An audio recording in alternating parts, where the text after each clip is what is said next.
the bone crusher. It's not a test of strength, and you're not going to impress them if something snaps in their hand. And I've had my hand shaken by a couple of people. I think that was unnecessary. You're a bully. And finally, Sweaty McSweaterson. And you probably can't read that, but the guy on the left's going, "It's like I've got a second pair of armpits." Ew. Now, it's time for a confession, ladies and gentlemen. I have to admit, I'm a little bit of a Sweaty McSweaterson. I was pleased coming in here that it was cool, because if it was very warm in here, I'd be sweating. Look, here's the proof. I've even got a handkerchief, just in case. So, gross, I know, you didn't want to know this. But the thing is, I have to deal with this in an interview, same as anybody who gets sweaty palms do. So what do? I can tell you exactly what I do.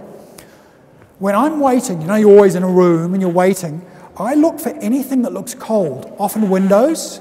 I'll lean on a window, nice and cold, and I keep moving my hand around, and I'm moving out of camera line, I keep moving my hand around onto cold surfaces to keep it cool enough so it won't sweat, and I am waiting for the hand on the door, and as soon as it happens, I use the salesman swipe.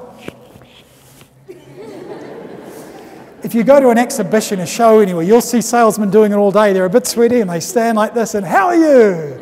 Because no one, ew, it's all hot and sweaty.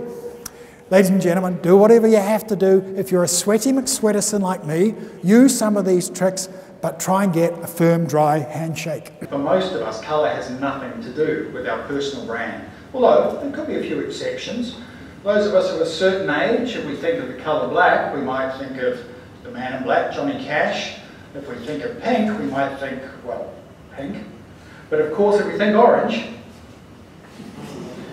it has been said that America is such a progressive country that only 8 years after electing its first black president, it's elected its first orange one.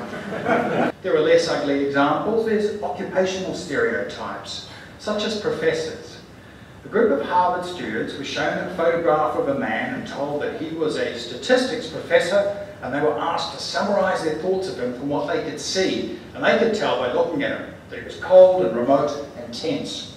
But another group of Harvard students were shown a photograph of another man.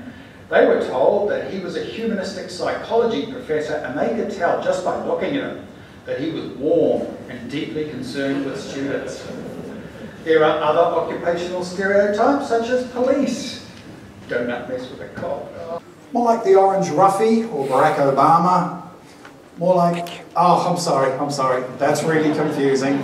Sorry, I made a mistake there.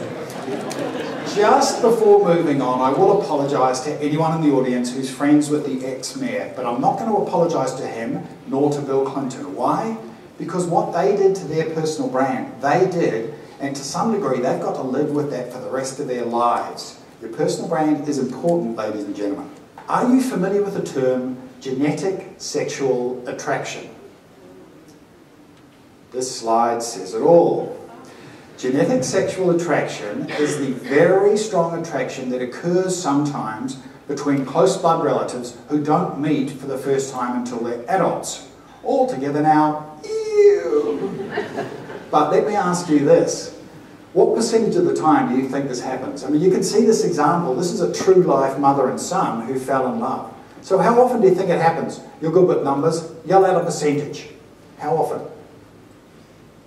No one wants to be, it's just too gross. You don't want to get into it. Well, according to the Post-Adoption Centre and the University College of London, it's over 50% of the time. I'm sorry to gross you out before morning tea, but the reality is we really fancy people who look a lot like us. And that's what happens here. It's called associative mating. We know that when we see facial features that are similar to ours, we assign very positive characteristics to those features. So it leads us to this question. A show of hands, please, if you believe that stereotyping is always a negative thing. You're not going to be led on this, are you? You're not going to be suckered. I absolutely agree. I think that as long as we are stereotyped as good people, as decent, honest, successful people, we don't have a problem with that. In fact, several years ago, I was staying in New York and I checked into a hotel in Brooklyn for the weekend, and there was a dental conference going on, and every time somehow my name got mixed up with the dentist. And every time I was in and out of that hotel, it was Dr. Bird this and Dr. Bird that, and I can tell you I didn't mind it at all. I quite enjoyed it. Just a couple of other points on romantic attraction, but before then I would point out that obviously what you need to do is get taller, right? Wearing high heels in the office can be a little, shall we say, problematic, but not everyone knows that it is entirely possible to get about 1, maybe 2 inches taller if you've got one of these at home.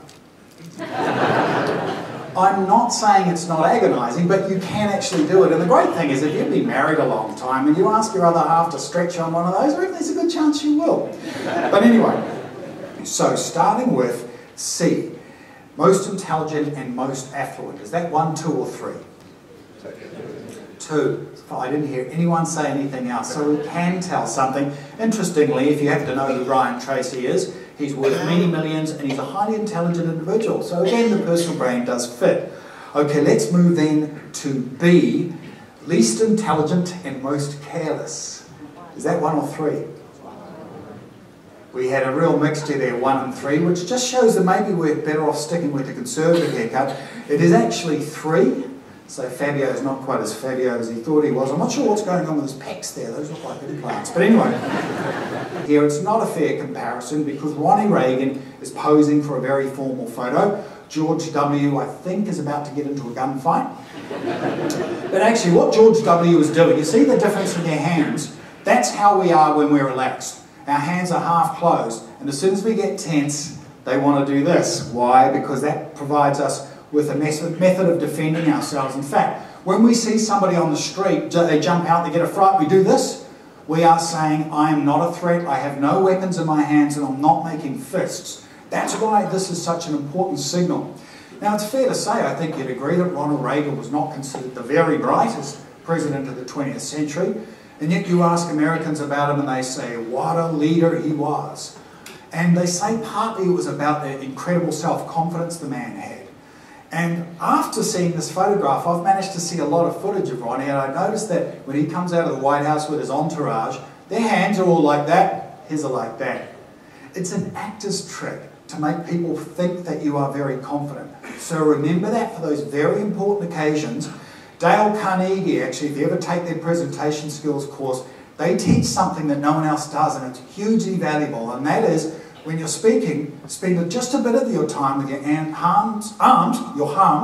your arms dangling down and your hands unnaturally straight. It feels weird, but it doesn't look that odd, does it? Well, I've drawn your attention to it now. But I made the ludicrous error of getting involved in politics in the 90s, and I remember going up for a political debate for the first time. And I was way beyond nervous. I was terrified, my heart was pounding, dry mouth, all that good stuff. But I remembered some of the time to do this. And I got off stage and people came up to me and said, how are you so eerily calm up there? Remember the hands.